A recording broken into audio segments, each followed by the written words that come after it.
ፍጹም ነው እምነቴ የከፍተኛ 15 እውነተኛ ታሪኮች። ቀይ ሽብር በአዲስ አበባ።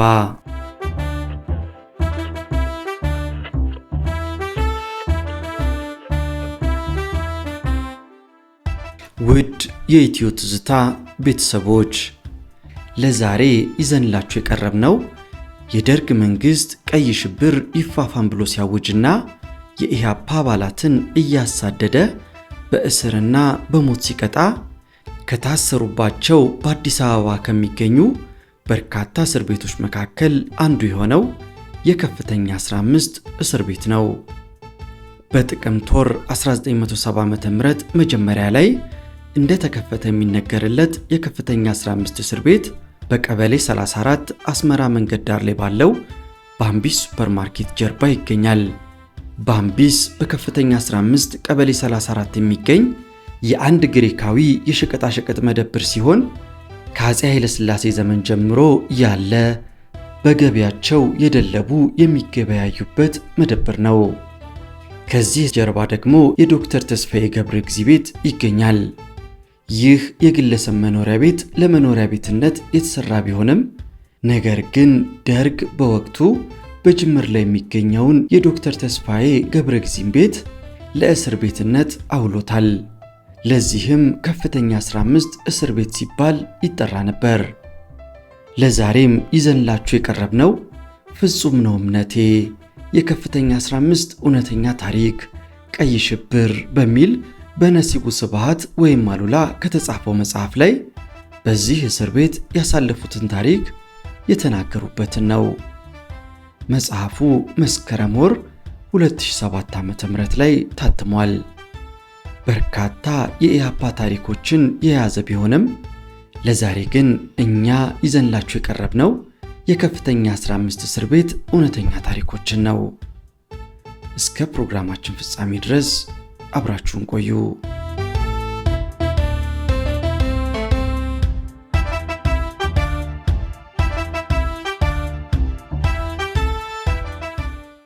የእስሩ ሰለባዎች። በጥቅምት ወር 1970 ዓ.ም የተከፈተው የከፍተኛ 15 እስር ቤት በተከፈተ 2 ወር ጊዜ ውስጥ ወደ 1500 እስረኛ ታስሮበታል። በቁጥር የሚበዙት ከ12 እስከ 20 ዓመት ያሉ ታዳጊዎችና ወጣቶች ናቸው።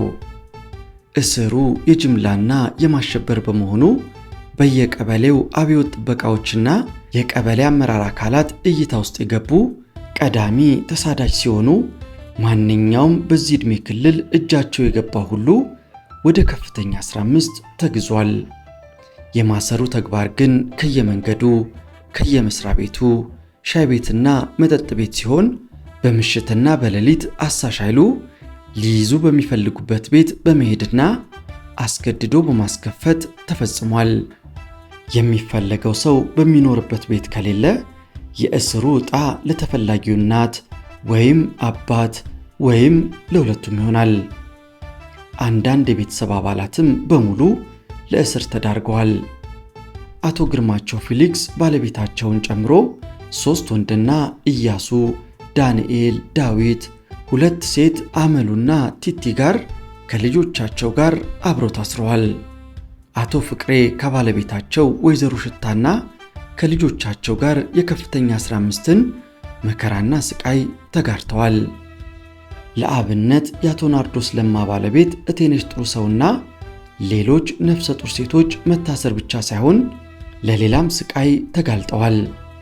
ወይዘሮ አጸደ ወይም እቴሜቴ የአረመኔው አገዛዝ ግፍና መከራን በከፍተኛ 15 ተጋርተዋል።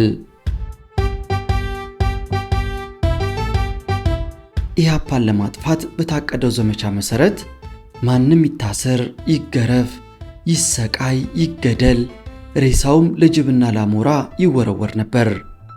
በመንገድ ላይ አስክሬን አይቶ እንባ ማፍሰስ አይደለም ተኮሳትሮ ማለፍ ያሳስር ነበር። አስክሬኖቹ አላፊ አግዳሚው ይመለከታቸው ዘንድ ቀኑን ሙሉ መንገድ ተጥለው ይቆያሉ። በየመንገዱ እየተጣሉ አስክሬኖቹ ላይ ቀይ ሽብር ይፋፋም የሚል መፈክር ይለጠፍባቸዋል። የኢሃፓ አባል ባይሆኑም ድጋፍ የሰጡ ዲሞክራሲያን ማንበብ ብቻ አይደለም ተበትኖ ያዩ ተወንጅለዋል፣ ተገድለዋል። ቀይ ሽብር ከ1970 ዓ.ም እስከ 1972 ዓ.ም በመላ ኢትዮጵያ የደርግ አገዛዝ ተቃዋሚዎችን ሙሉ በሙሉ በመደምሰስና በማሸበር ሰጥ ለጥ አድርጎ ለመግዛት የታቀደ አንድ ትውልድ ላይ ያተኮረ አስከፊ እርምጃ ነበር።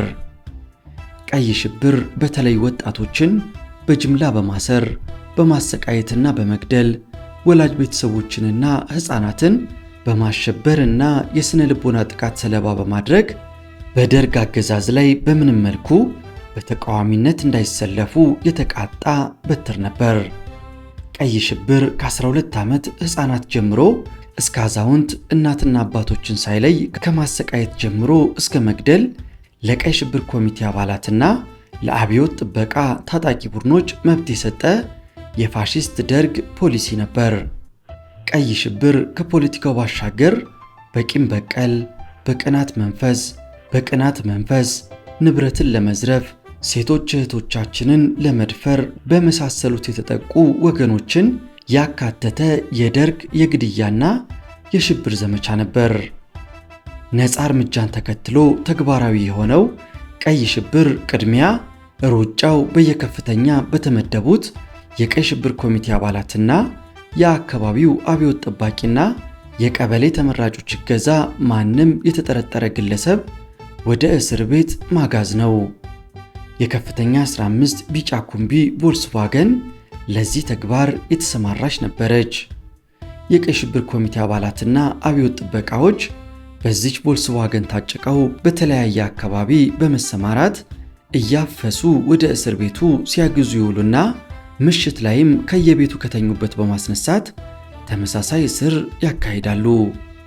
የቀይ ሽብርን ዓላማ ተግባራዊ ለማድረግም እስር ቤቱ ከተከፈተ ቀን አንስቶ እያሰሩ ካመጡት አሰቃይተው ከገረፉ በኋላ በዚህችው ቮልስዋገን በማጨቅ በተለያዩ አካባቢዎች እያወጡ በመግደል የሟቾቹን አስክሬን ሌሊቱን አድሮ ቀኑን በሙሉ መንገደኛው ቤተሰብና ሕፃናት ተማሪዎች ያዩት ዘንድ እዚያው ይውላል። የአንዳንድ ተገዳይ ወጣቶች አስክሬናቸው በቤተሰቦቻቸው በራፍ ደጅ ላይ ሆን ተብሎ ይጣላል።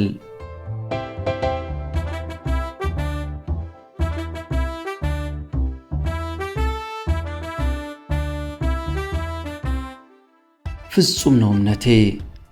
ታኅሳስ 21 ቀን 1970 ዓ.ም ከሰዓት በኋላ በ10 ሰዓት ከሰብ ሪጅኑ ጸሐፊ ኃይሉ ዓለማየሁ ጋር ቀጠሮ ነበረኝ።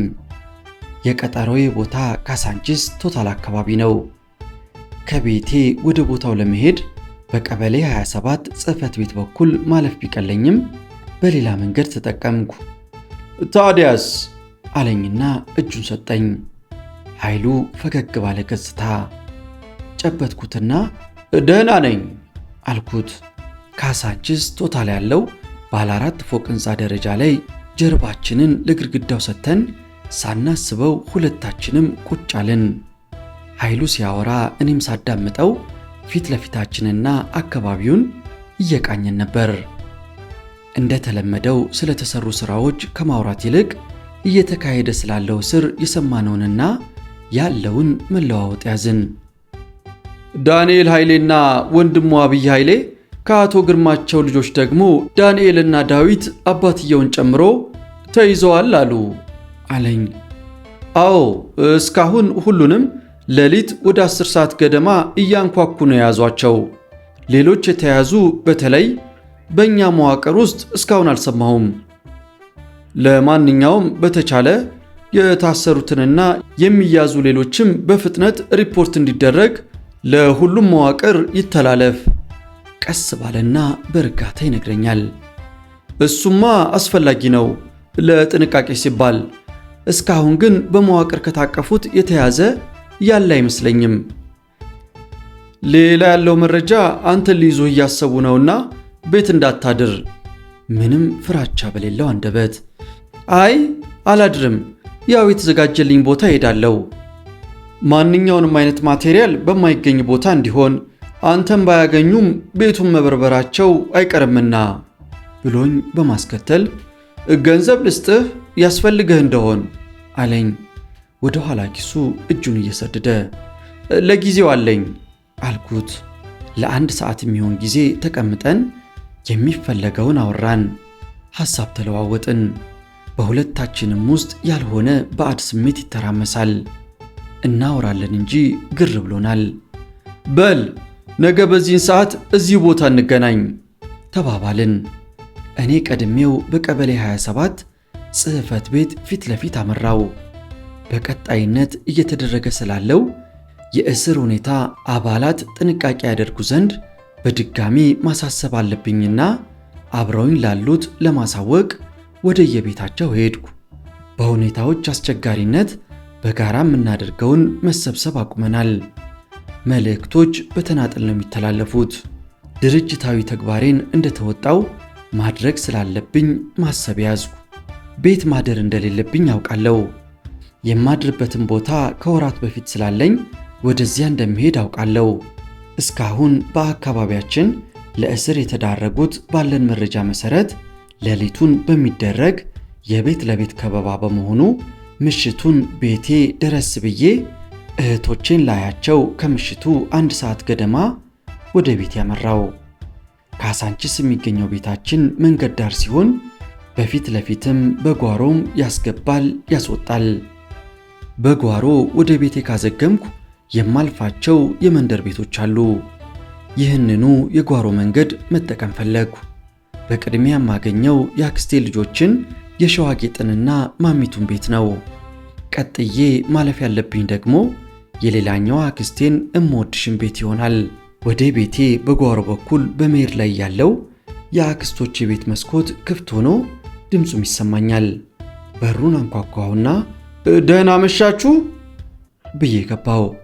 እነሲ ብዬ ደህና መሸህ አለችኝ አንዷ አክስቴ። ግባ ግባ፣ አቦል ቡና ላይ ነው የደረስከው።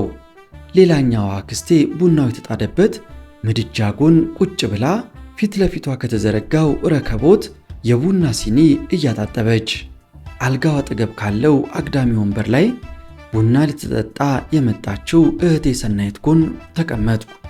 እምወድሽ አክስቴ ቡና ላይ ወሬዋ ይጥመኛል። በምታወራው በራሷ ወሬ ፍርፍር ብላ እየሳቀች ከጀመረች አፍ አስከፍታ ትደመጣለች። ገና የ13 ዓመት ሕፃን እያለች ተድራ ትርጉሙ አልገባ ብሏት ከጨርቅ አሻንጉሊቷ ጋር የምታደርገውን ዕቃቃ ጨዋታ ስታጫውት እያዝናናች ሳታውቀው የባህላችንን ኋላ ቀርነት ትነግረናለች። በዛሬው ምሽት ግን ጨዋታ የለም። ገብቼ ከምድጃ የወረደውን የጀበና ቡና እስኪ ሰክን እጠባበቃለሁ። ሁላችንም የመከራ ሐሳብ ይወዘውዘናል።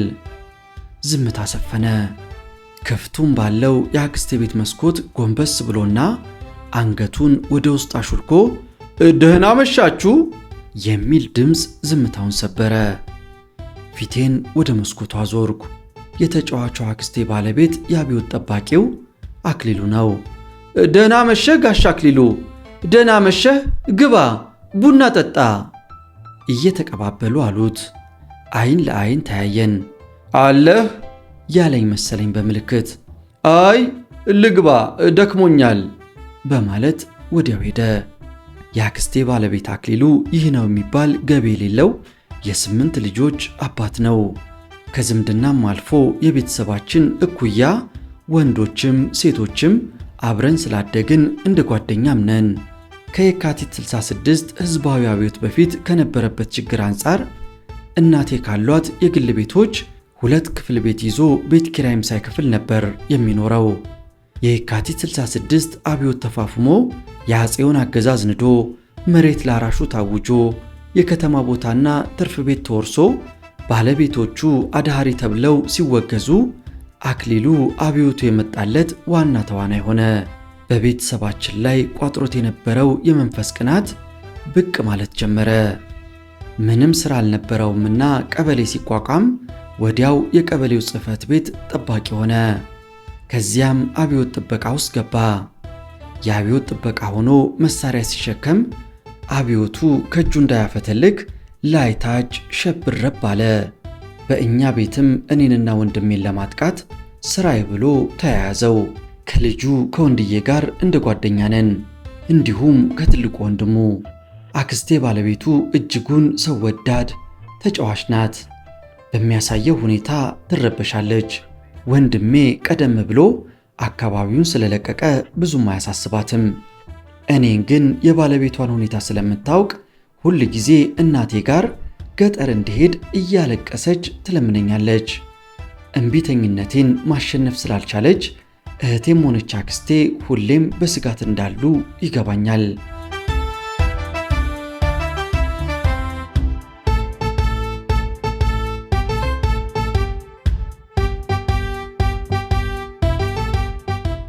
ከአቦል ቡናው አንድ ሲኒ ጠጣሁኝና በሉ ደህና አደሩ ብዬ ወጣሁ። እህቴም ሰኒ ቤት እንደማላድር ስለምታውቅ ምንም ጥያቄ አላቀረበችልኝም። በጓሮ በር ለመግባት የሌላዋን አክስቴን በር ማለፍ ነበረብኝ። ወጥቼ ልክ አጠፍ እንዳልኩ አክሊሉ ቤቱ በር ላይ ገርበብ አድርጎ ተለጥፏል። አይን ላይን እንደገና ተገጣጠምን። ሰውነቴን ከነከነኝ። እዚያ የቆመው አጋጣሚ እንዳልሆነ ገባኝ። እንቅስቃሴን እየተከታተለ መሆኑን ተረዳው። ቀጥታ ወደ ቤት የገባው። የቤታችን የፊት ለፊት ክፍል በርና የጓዳው ጓሮ በር ትይዩ ነው። አስቸኳይ ጉዳይ ካላጋጠመኝ በቀር በምንም መልኩ የማታ 2 ሰዓት የመንግሥት ዜና አያመልጠኝም። አስከትሎም የደርግ መግለጫ፣ አዋጅ፣ ግድያ ወዘተ ካለ በሬዲዮ ማዳመጡን መርጣለሁ። የአሰፋ ይርጉ ድምፅ እጅግ ኃይል ያለው በመሆኑ የደርግን መግለጫም ሆነ አዋጅ እሱ ሲያነበው መስማት ጭንቅላቴ ውስጥ ስለሚቀረጽ በደንብ ይገባኛል። እንዲደመጥ ብቻ ሳይሆን እንዲገባም አድርጎ የማስተላለፍ ጉልበቱ ይገርመኛል። እስከ ዛሬም ድምፁና ቅላጼው ያቃጭልብኛል። ከአክስቴ ቤት ስወጣ 2 ሰዓት መድረሱን አይቼ ዜና አዳምጬ ወደማድርበት ለመሄድ ነበርና እንደገባው ሬዲዮኑን ከፈትኩና ቆምኩ። የጓሮውን በር ዘግቼ በጓዳው በር በኩል ወደፊት ለፊት መንገዱን እየቃኘው ቆምኩ። የ6 ዓመት እህቴ እሴው በከሰል ምድጃ ላይ የተጣደው ንፍሮ ጋር ካለው የበግ ድብዳቤ የለበሰ የእንጨት ሳጥን ላይ ቁጭ ብላለች። ምንድነው እሴው አልኳት። በምድጃው ቀዳዳ በኩል እያራገበች ቀና ብላ አይታኝ በጣፋጭ የልጅነት ድምጿ ንፍሮ ነው አለችኝ። እስቲ ስጪኝ። አልበሰለም፣ ገና ይቀረዋል። አቅምሽኝ። አጠገቧ ባለው ጭልፋ ቆንጠር አድርጋ እንዳይፈጅ እንካ ከነ ማንኪያው ብላ ሰጠችኝ። የስንዴ ንፍሮ ነው፣ ትንሽ ይቀረዋል። የጓሮ በር ተንኳኳ። ማን ነው አልኩኝ። ወደ በሩ ዞር ብዬ እያየሁኝ እኔ ነኝ ነሲቡ የሚል ድምፅ ተሰጠኝ። ወዲያው ገባኝ። በፊት ለፊትም በኋላም መከበቤ ከመቅጽበት ገባኝ። በሩን ከፈትኩ።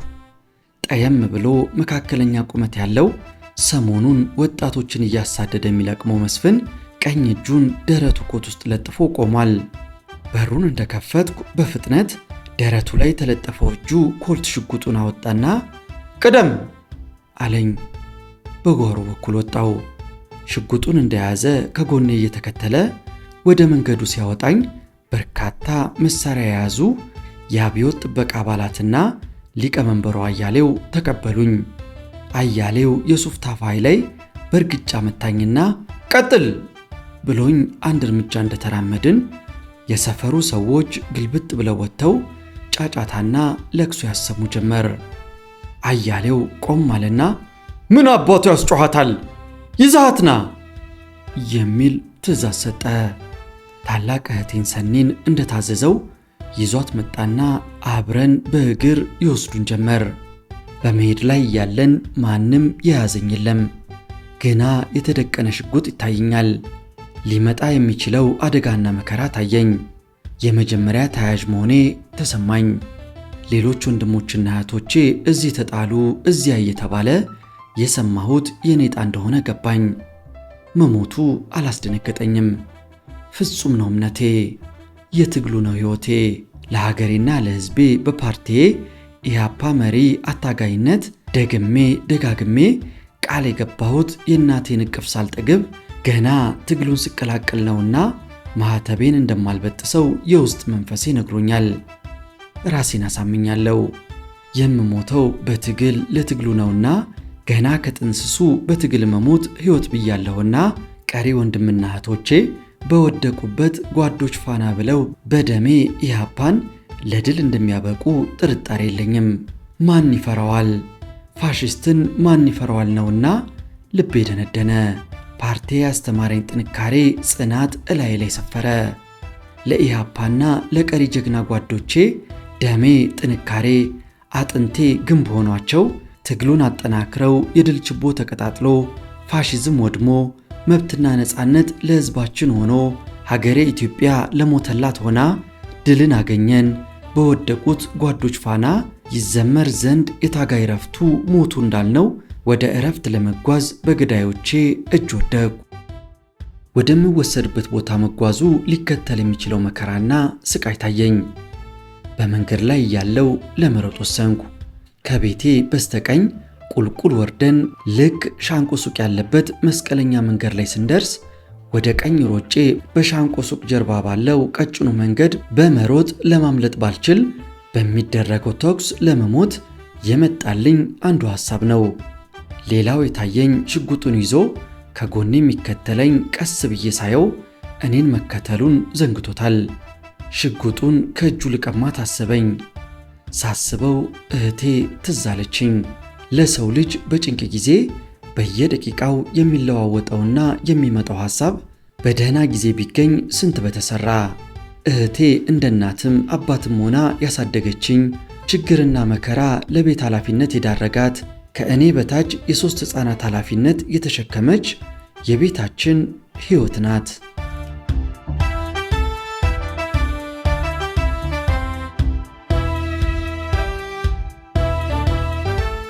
እኔስ ለማውቀው ለተሰለፍኩበት ወታደራዊ ግዳጅ ነው የምሞተው። እኔስ ትምህርት ላጡ ድሆች እንዲማሩ፣ ዳቦ ለተራቡ፣ መብት ለተነፈጉ ዘብ ቆሜ ለገባሁት ቃል ኪዳን ሩጫዬን ሳልጨርስ መርዝ በሚግቱ ፋሽስቶች እጅ በወድቅም ላመንኩበት ነው። እህቴ ግን ለምን እኔ በምወስደው እርምጃ እሷን እንደሚገድሏት ጥርጥር አልገባኝም። በቃ የሚመጣውን መጋፈጥ አለብኝ።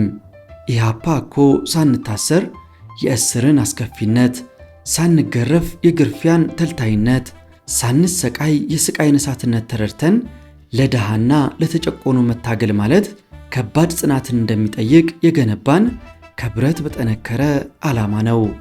የሚመጣውን ሁሉ በመቀበል እህቴን ከስር ባልችል ለሞት ላለማጋለጥ ሐሳቤን ጠምዝዤ ቀጥታ ጉዞዬን ቀጠልኩ። ቤታችን ከቀበሌ 27 ጽሕፈት ቤት የሚርቀው ወደ 200 ሜትር ገደማ ርቀት በእግር ተወሰድን። ልክ ከቀበሌው ጽሕፈት ቤት ፊት ለፊት ባሻገር ቀይ ቀስት የምትመስል ዳትሰን መኪና ቆማለች። መኪናዋ የመስፍንና የአብዮት ጥበቃዎች አሳሽ መኪና መሆኗን እናውቃታለን። የተደረገው ቲያትርም የገባኝ ይበልጥ አሁን ነው። አክሊሉ የቤቴን መግቢያ መውጫ ስለሚያውቅ ይከታተለኝ ነበር። አክስቴ ቤት ቡና እየጠጣው በመስኮት ብቅ ያለው በእርግጠኝነት መኖሬን አረጋግጦ ሌሎች የአብዮት ጥበቃዎች ቦታ ቦታቸውን እያስያዘ ነበር። ከአክስቴ ቤት እስከ ወጣም በራሱ ቤት ውስጥ እነ መስፍንን ደብቆና በሩ ላይ ተለጥፎ እየተከታተለኝ ነበር። እቤት እንደገባሁም በነበሩት ደቂቃዎች መስፍን ከጓሮ ሲላክ ሌሎቹ ከፊት ለፊቱ እንዲጠብቁ ሆኖ የተቀነባበረ ጉዳይ ነበር። የነ መስፍን አሳሽ መኪናም እዚያው ቀበሌው ጽሕፈት ቤት የቆመችው ምናልባት ወደ ቤቴ በምመጣበት ወቅት ካየኋት ጥርጣሬ ገብቶኝ አቅጣጫ እንዳልቀይር የተደረገ ዘዴ ሊሆን ይችላል። መኪናዋ አጠገብ እንደደረስን እኔና እህቴን ከኋላ ከአንድ ጠባቂ ጋር ስንገባ ከፊት አሽከርካሪው መስፍንና የአብዮት ጥበቃ ሊቀመንበሩ አያሌው ገቡና መኪናዋ ጉዞዋን ጀመረች። ያለ አንዳች ንግግር መኪናዋ ቁልቁል አለችና ወደ ቀኝ በመታጠፍ ወዲያው ባለው የንግሥት ዘውዲቱ ጎዳና ወደ ግራ አድርጋ ቁልቁል ወደ አስመራ መንገድ ተጓዘች። አስመራ መንገድ መጋጠሚያ ላይ ስትደርስ መንገዱን አቋርጣ በባምቢስ የገበያ አዳራሽ በስተግራ ባለው ቀጭን መንገድ ቁልቁል ወደ 100 ሜትር ገደማ እንደተነዳች በስተግራ ባለው ግቢ በር ቆመችና መሳሪያ ባነገቱ 2 ጠባቂዎች ግራና ቀኝ በሩ ተከፈተላትና ግቢ ውስጥ ያለ የተንጣለለ ቪላ አጠገብ ቆመች። እኔና እህቴ አብረን ወረድን። ከፊት የሚመሩንን እየተከተልን የቤቱን በረንዳ በደረጃ ወጣንና ወደ ሰፊ ሳሎኑ ክፍል ገብተን ወደ ቀኝ ያለው ባለ 5 ሜትር በ6 ሜትር ክፍል ውስጥ ቆምን።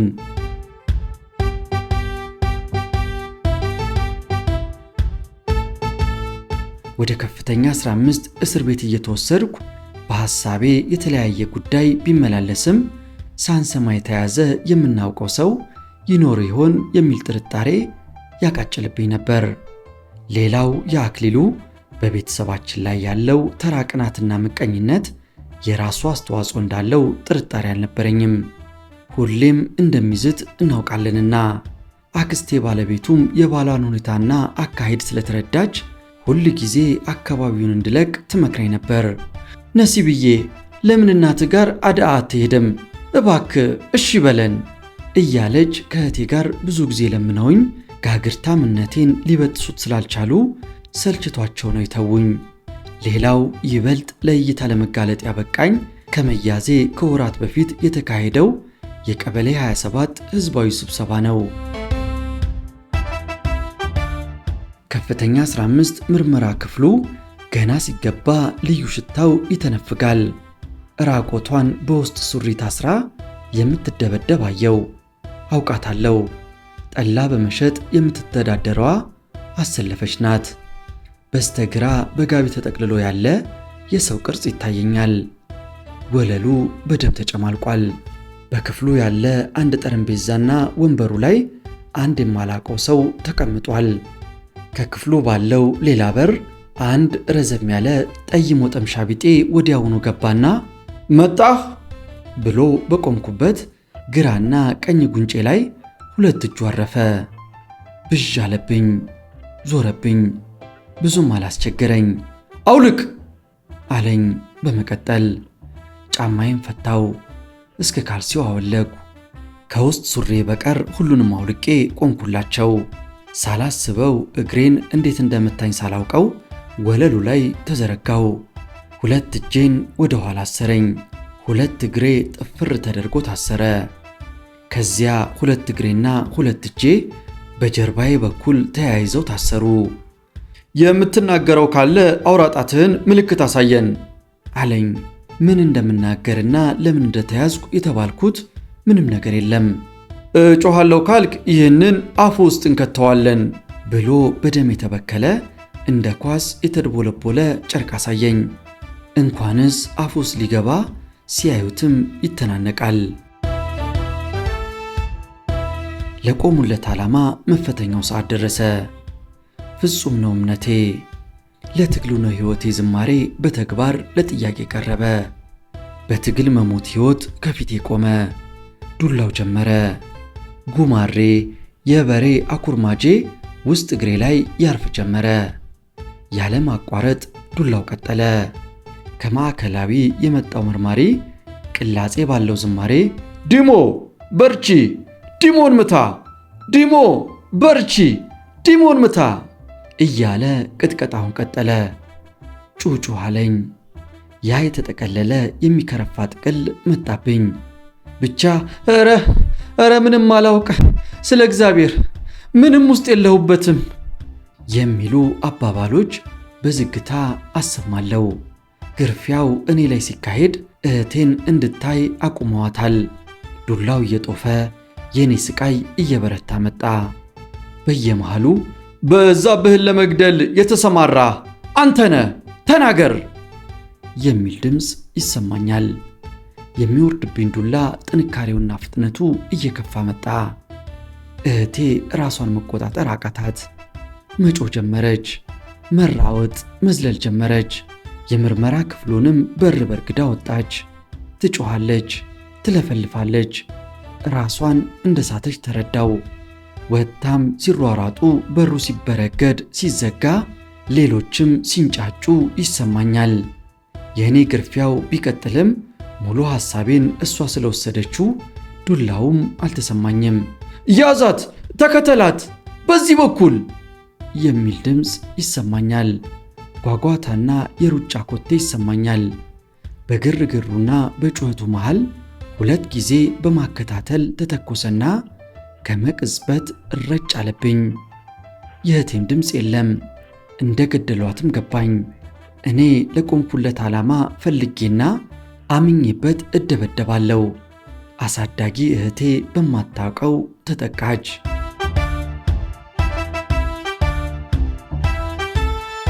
ዱላው እየበረታብኝ ሄደ። መግረፊያው ይቀያየር ጀመር። በአጣና ውስጥ እግሬ ተቀጠቀጠ። አጣናው ሲደክመው የተገመደ የኤሌክትሪክ ገመድ ሞትም ለካ እንዲህ ይናፍቃል አሰኘኝ። ደከመኝ እባክህ እየተባባሉ ገራፊዎቹ ይፈራረቃሉ። ቆም አድርገው ደግሞ አጠገባቸው ካለው ባሊ ውሃ እግሬ ላይ ያፈሱና እንደገና እንደ አዲስ ያንገበግቡኛል። ከምሽቱ ወደ 3 ሰዓት የተጀመረው ድብደባ ሳያቋርጥ ለ4 ሰዓት ተጉዞ እኔም ምንም አላውቅም እንዳልኩኝ ሌሊቱን ከታሰርኩበት ፈቱኝና ራሱ ዋናው ገራፊ ተሸክሞ አንድ ክፍል ውስጥ ጠጋ በሉ ብሎ ከተኙት እስረኞች ውስጥ ወስዶ ወረወረኝ። 4 በ4 በሆነች ክፍል ጥቅጥቅ ብለው የተኙ በርካታዎች አሉ። እንቅልፍ ያልወሰደው ወይም እኔን ለመወርወር በሩ ሲከፈት የነቁ ሁሉ ማን እንደመጣ ለማጣራት ቀና አሉ። ቀና ብለው ካዩኝና ከማውቃቸው የአቶ ግርማ ልጆች ዳንኤልና ዳዊት እንዲሁም የሰፈሬ ልጆች ወንድማማቾቹ ዳንኤልና አብይ ኃይሌ አዩኝ። ያውቁኛል። ወዲያው ቦታ አዘጋጁ። ከአንዱ ጋቢ ከአንዱ ብርድ ልብስ ትራስ አመቻቹና ከላይም ከታችም መኝታውን አስተካክለው ጥግ ግድግዳ አጠገብ አመቻችተው አስተኙኝ። እግሬ እጅግ ይደማል፣ ያቃጥለኛል፣ ይነዝረኛል። በትራስ ከፍ አድርገው እግሬን ሰቀሉልኝ። ውሃ ጠጡኝ አልኩኝ። ትንሽ የተራረፈች እንጥፍጣፊ አፌ ላይ ጠብ አደረጉ። እንዳላስጨንቃቸው ስቃዩን ዋጥ አድርጌ ለመቻል ብሞክርም ያቅተኝና አቃስታለሁ። ከተኛሁበት ጎኔ ዳንኤል ግርማቸው ተኛና ቀስ ባለ ድምፅ አውጥተሻል አለኝ። በአፌም አልተናገርኩ። ጭንቅላቴን በመነቅነቅ አይ የሚል ምልክት ሰጠሁት። አይዞሽ አለኝ። ወንድሙን ለማግኘት ቤታቸው ዮሐንስ ግርማቸው ጋር ስመላለስ ያውቀኝ ነበርና ነው በእርግጠኝነት የጠየቀኝ። ቀሪውን ሌሊት እንደተሰቃየው እንቅልፍ የሚባል ዝር ሳይልብኝ የወፎች ጫጫታና ከሩቅ የዶሮ ጩኸት ተሰማኝ። ወዲያው በሩ ተከፈተና ቀና የሚል ድምፅ ተሰማኝ። እስቲ የምን ማድባት ነው? ተገለጥ ገለጥ እያለ የተኛውን እየረገጠና የተሸፋፈነውን እያየ ከአንዱ ወደ ሌላው በተኛው ሰው ላይ ይረማመዳል። ማንን እንደሚፈልግ ባይገባኝም ብቻ የሚደበድበው የፈለገ ይመስለኛል። እየተደናበረና እየረጋገጠ እንዳጎነበሰ እኔ ጋር ሲደርስ ዲሞ አለህ? ተነስ! እንኳንስ ልነሳ መንቀሳቀስ አልችልም። ተነስ ተሸከመው አለና አንዱን በርግጫ ብሎ አስነሳው። ቀጫጫ ሰውነቴን መሸከም አልቸገረውምና ከመቅጽበት በትከሻው አንከብክቦ ምርመራ ክፍል ወርውሮኝ ተመለሰ።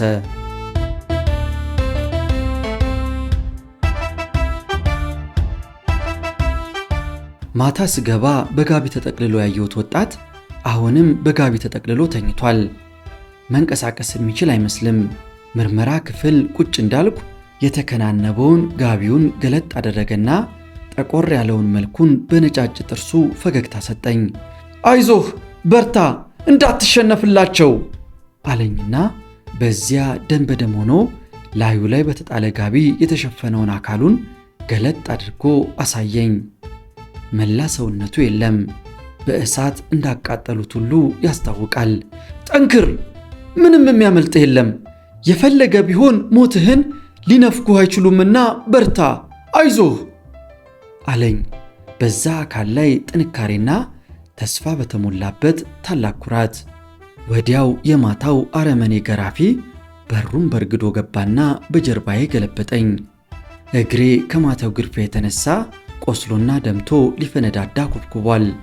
መፈጠሬን እስክጠላ ወደ ኋላ አገጣጥሞ እንደ ማታው አሰረኝና ደረቴን ለጣውላው ውስጥ እግሬን ለገራፊው ሰጠው። በዚያ ቁስል ላይ የማያቋርጥ ድብደባው ቀጠለ። ከጠዋቱ 12 ሰዓት የጀመረው ድብደባ ያለ አንዳች ማቋረጥ እስከ ምሳ ሰዓት ቀጠለ። እነሱ እየደከማቸው እየተጠራሩ በአዲስ ጉልበት ቀጠቀጡኝ። ሱራፌል ሲደክመው አምጣ ስጠኝ ብሎ ያለ የሌለ ኃይሉን ደምስ ያሳርፍብኛል። እሱ ሲገርፈኝ መስታወት ትረግጠኛለች። የእኛ አይረን ዲሲፕሊን አያዋጣም፣ ዲሞ አውጣ እያለች ጭንቅላቴን ትረግጠኛለች። ደግሞ አጠገባቸው ካለው የባሊ ውሃ እግሬ ላይ ያፈሳሉ። መግረፊያው ይቀየራል፣ ይቀጥላል። ና ቅራኔ ግባ እያሉ የታሰሩትን እየጠሩ አስገረፉኝ። ድንገት ሲያልፍ የተገኘ እስረኛ ና ግረፍ ይባላል። ከፈለኝ ይዝታል። በደንብ ተልትሉት፣ ቦጫጭቁት ይላል። በዚያ ሁሉ ድብደባ ኢህአፓ የሚባል ነገር አላውቅም፣ ምንም ውስጥ የለሁበትም ነበር መልሴ።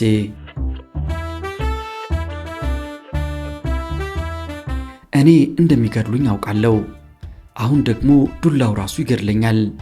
በኢህአፓ ወጣት ክንፍ ኢህአወሌ ውስጥ በቆየሁበት 2 ዓመታት በትግሉ ያወቅኳቸው አንድም የታሰረ የለም። እኔ ስታሰርም ድርጅታዊ እንቅስቃሴያችን እየተካሄደ ነው። የድርጅቴን ምስጢር ጠብቄ ውድ የትግል ወንድሞቼንና እህቶቼን ሳልጠቁም ራስን ለመስዋዕትነት ማቅረብ የመሰለ ታላቅ ስም የለምና በውስጤ ሞት የሚቀርብበትን ሰዓት መማፀን ያስኩኝ። ትግሉ እንዲቀጥል፣ የድሉ ቀን እንዲቀርብ፣ የኢትዮጵያ ሕዝብ ያልተሸራረፈ መብቱን እንዲጎናጸፍ፣ የላብ አደሩ ፓርቲ ኢህአፓ ለድል በቅቶ ሕፃናት በቀያቸው ቦርቀው እንዲያድጉ፣ ወጣቶች የጮሁለት ላብ አደርና አርሶ አደር በሀገሩ እኩል መብት ኖሮት ደስ ብሏቸው ሀገራቸውን እንዳይዋት፣ እናት አባት አዛውንቶች ልጄ የት ደረሰ፣ በደህና ይመጣ ይሆን ወይም ትመጣ ይሆን ከሚል የሰቀቀንና የሰቀቀን ኑሮ ተላቀው በሀገራችን የጾታና የሃይማኖት እንዲሁም የብሔር ብሔረሰቦች እኩልነትና መብት ተከብሮ ምሁራን ለሀገራቸው በልማትና እድገት ጎዳና መዝለቅ በሙያቸው ምርምራቸውን ቀጥለው አቅጣጫ ያስይዙ ዘንድ ሀገራችን የሁሉም ብሔር ብሔረሰቦች ሀገር ሆና ግፍና መከራ፣ ድንቁርና፣ ድህነት፣ በሽታ በነበር የሚወሱበት ጊዜ ይመጣ ዘንድ ለተጀመረው ትግል ደማችን ውሃ፣ አጥንታችን ዋልታ የሆነው ዘንድ ቃል ኪዳን አለብንና ነው። የታጋይ ረፍቱ ሞቱ ነው ያልነው።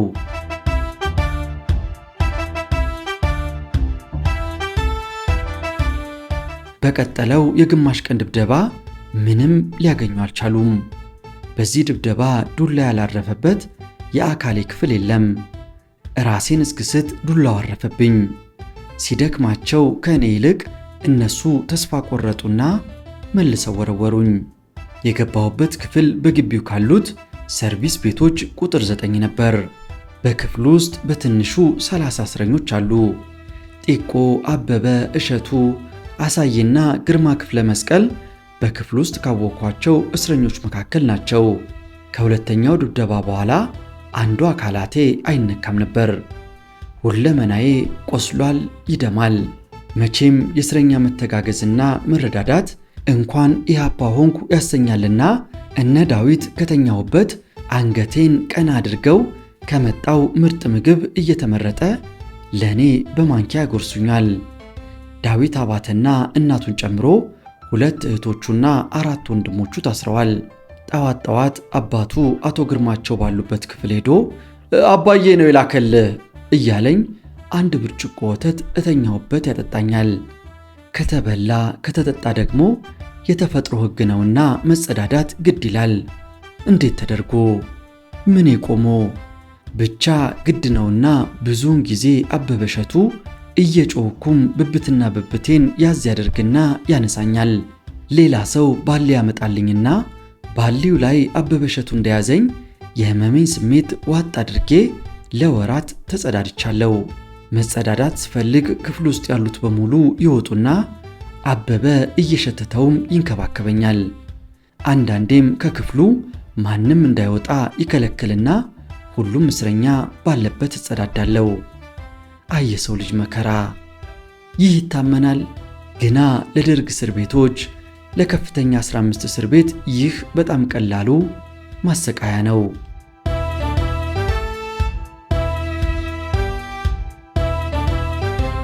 ተገርፌ ከገባሁበት ክፍል በየቀኑ ከፈለኝ እየመጣ ይዝትብኛል። እተኛውበት ቁስሌ ላይ ረግጦኝና ጨፍሮ ይሄዳል። ባለማውጣቴ በግኗል። የእሱን ጭፈራ ስገላገል መስታወት ማወቋን ለማሳየት ይመስለኛል የእኛ አይረን ዲሲፕሊን ብላ ተወራጅታና በያዘችው ጉማሬ የተመቻትን አካሌን ደብድባ ትሄዳለች። የኢሃፓ መዋቅርና አሰራሩ ምን እንደሆነ ገና አልገባቸውምና ኢሃፓ አባል ነኝ የሚል ሰው አግኝተው ሌሎችን እየጠቆመ የሚያመጣላቸው ይፈልጋሉ።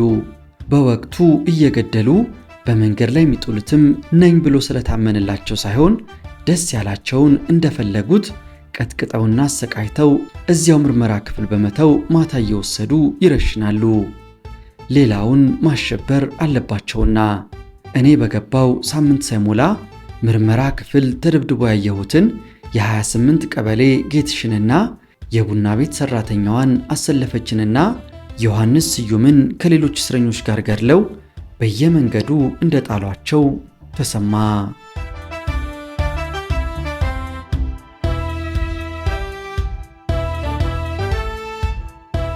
ውድ የኢትዮ ትዝታ ቤተሰቦች የነሲቡ ስብሐት የከፍተኛ 15 የእስር ቤት ቆይታ በዚህ አላበቃም።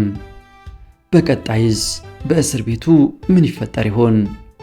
ነሲቡስ ሚስጥሩን ያወጣላችሁ ይሆን? በቀጣይ ክፍል ይዘንላችሁ እንቀርባለን። ለዛሬ አበቃን። ይህም የኢትዮጵያ ታሪክ ነው።